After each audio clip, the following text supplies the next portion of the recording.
গণভোট আইন আমরা খুব দ্রুত করতে যাচ্ছি। সকল দল এটাতে একমত। বিচার বিভাগের পূর্ণ স্বাধীনতা প্রতিষ্ঠা করার জন্য সুপ্রিম কোর্টের একটা পৃথক সচিবালয় রাখবে। আজকে আমাদের মাননীয় প্রধান উপদেষ্টার সভাপতিত্বে এটা চূড়ান্তভাবে অনুমোদিত হয়েছে। অত্যন্ত প্রশ্নবিদ্ধভাবে যে রায় দিয়েছিলেন তত্ত্বাবধায়ক সরকার অবৈধ, সেই রায়টা বাতিল হয়েছে। আগামীতে যে সংসদ গঠিত হবে, সেই সংসদ যখন ভেঙে যাবে তার 15 দিনের মধ্যে তত্ত্বাবধায়ক সরকার গঠিত হবে।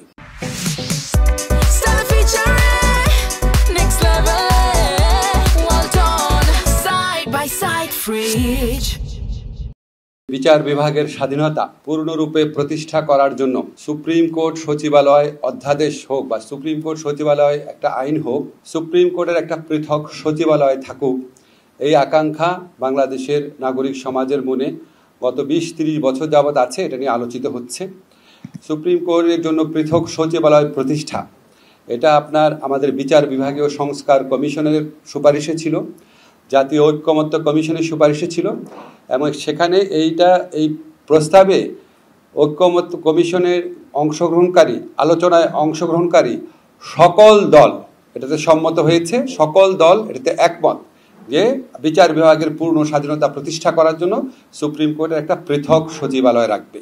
তো পৃথক সচিবালয়ের একটা আইনের নীতিগত অনুমোদন আমরা এর আগে একটা উপদেষ্টা পরিষদের মিটিংয়ে করেছিলাম। আজকে আমাদের মাননীয় প্রধান উপদেষ্টার সভাপতিত্বে অনুষ্ঠিত উপদেষ্টা পরিষদের বৈঠকে এটা চূড়ান্তভাবে অনুমোদিত হয়েছে। তা আপনারা বলতে পারেন যে আজকে আমরা মাজদার হোসেনের মামলার যে রায় ছিল সেটার পরিপূর্ণ বাস্তবায়ন এবং বিচার বিভাগের স্বাধীনতা পরিপূর্ণরূপে প্রতিষ্ঠার যে শেষ ধাপ সেটা সম্পন্ন করলাম আইনগতভাবে। আরেকটা ঐতিহাসিক রায় হয়েছে। আমরা জানি যে আমরা দীর্ঘদিন সংগ্রাম করে তত্ত্বাবধায়ক সরকার পেয়েছিলাম, এটা আমাদের ভোটের নিশ্চয়তা দিয়েছিল। এবং তত্ত্বাবধায়ক সরকারের আন্ডারে আমরা বেশ কয়েকটা সুষ্ঠু অবাধ নির্বাচন দেখেছিলাম এবং সবসময় দেখতাম ক্ষমতাসীন দল পরাজিত হতো, এবং এটা আমাদের কাছে খুব স্বাভাবিক মনে হতো। বাংলাদেশের ক্ষমতাসীন দলগুলো যে ব্যর্থতা থাকে সেটার প্রেক্ষিতে। তো আমরা খুবই আনফর্চুনেটলি আমাদের একজন সাবেক প্রধান বিচারপতির নেতৃত্বে রায় দিয়ে এটাকে অবৈধ ঘোষণা করা হয়, এবং তারপরে এটা সুযোগ নিয়ে তৎকালীন আওয়ামী লীগ সরকার পঞ্চদশ সংশোধনীর মাধ্যমে এটা বাতিল করে। তো প্রথমে পঞ্চদশ সংশোধনীটা অবৈধ ঘোষিত হয়েছে, আপনারা জানেন, মাস 2 আগে একটা রায়ে।